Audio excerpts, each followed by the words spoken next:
What's going on? It's your boy Sermon at Sermon's Domain on Twitter. Drake took over OVO Sound Radio to provide one of his own mixes. He debuted the One Dance remix with Justin Bieber. He premiered the new Gucci Mane record featuring himself on the hook titled Back on Road. And as another special treat, he debuted 4 p.m. in Calabasas.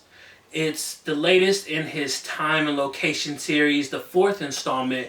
And anytime that you see a time and a location for a Drake title, you know it's going to be good. I think he's branded it that way. The only thing that it just doesn't make sense to me is how most of the records never really made it onto a project. These are some of his best records, like 9 a.m. in Dallas, 5 a.m. in Toronto. I think the only one that's on an album or a mixtape, if you want to call it that, is the 6 p.m. in New York. But other than that, these other 3 are not on the albums or nothing. It's like, this is some of your best material. It's just throwaway records. And I don't think Drake really cares. But with this one, with 4 p.m., there is a mission at hand. And that mission is to fire off more shots. I've seen people on Twitter say they're throwing shots at Joe Budden.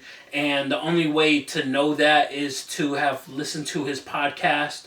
I don't really listen to the podcast, so I can't really comment on that. But I didn't see any evidence. People were saying that, but they were saying it vaguely. They were like, you gotta listen to the podcast to hear the lines. I'm like, if you're not gonna point them out, then it's not really a big deal. And I don't know. I don't think Drake is gonna take time out of his day to really listen to Joe Budden's podcast. It's not that deep to him. He would just fire off some other shots. The main person that he's going at is Puff Daddy. I'm trying to figure out what Puff said recently that would spark Drake to go at him, because the beef between the two, which stemmed from a fight, I believe it was in 2014. It's long past them, so I'm trying to figure out what sparked Drake to really go at Diddy like this. He has the line where he says OG's trying to press me, which is a reference to their fight back then.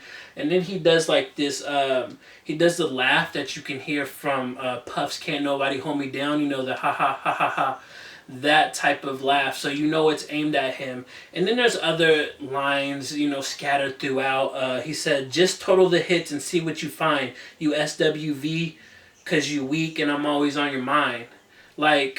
Total, sign a bad boy. That's little thing right there. And then SWV worked with Puff in the 90s. So, and then they have their record Weak, which is obviously the line. But the reason why he probably chose SWV is because they have that connection to Puff. So I looked at it like that, and it's a good record. I like it. I like the whole vibe of it. It's produced by Alan Ritter, Frank Dukes, and Vinyls.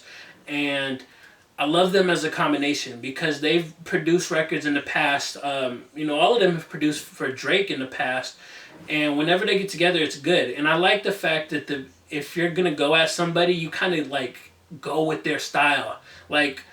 This beat sounds like something Puff would spit on or have somebody write something for him to spit on, And just getting past those shots, there's also ones at Meek Mill, which is disappointing. I've talked about it whenever Meek Mill references Drake, and I have to be fair and say Drake referencing Meek Mill is just stupid at this point. He says, all of a sudden I got people showing how much they truly resent me. Their whole demeanor just spells envy. Nice line, but at the same time, why are you still reflecting on Meek Mill? Stop it, move on. That goes to Meek Mill, that goes to Drake. All of them, stop mentioning each other. Just don't. The other line that I liked a lot, and probably more than any of the subliminal shots. Subliminal shots are good, but I like lines that really say something. And this line was, Mike never tried to rap. That line was, Mike never tried to rap like Pac. Pac never tried to sing like Mike. Those were my dad's words to me when I asked him how to make it in life. That's a powerful line, and that pretty much embodies what Drake is. He's a rapper, he's a singer, and he's combined the two for a formula that elevates him to a level. I'm not saying he's gonna be bigger than Michael Jackson or even Tupac. You really can't be. Those are legends. They're just huge. They're up there, high on a pedestal. You can't reach them. But using that whole saying from his dad was really good. I liked it. Overall, though, 4 p.m. in Calabasas is another strong addition to the series, And I really hope that Drake never slips up with the series. You know, I never want to see a time and a location song that is bad. One that I have to say, damn, he fell off with this series. No, I don't think Drake is gonna do that. He understands what the series means. So those are my thoughts on 4 p.m. in Calabasas. You can listen to it in the description below, and then let me know what you think about it in the comment section. And like the video, subscribe to the channel if you're not already. Share the video. Follow me on Twitter @SermonsDomain. And that, as always, thank you for your time. I appreciate you for watching. And until next time, peace.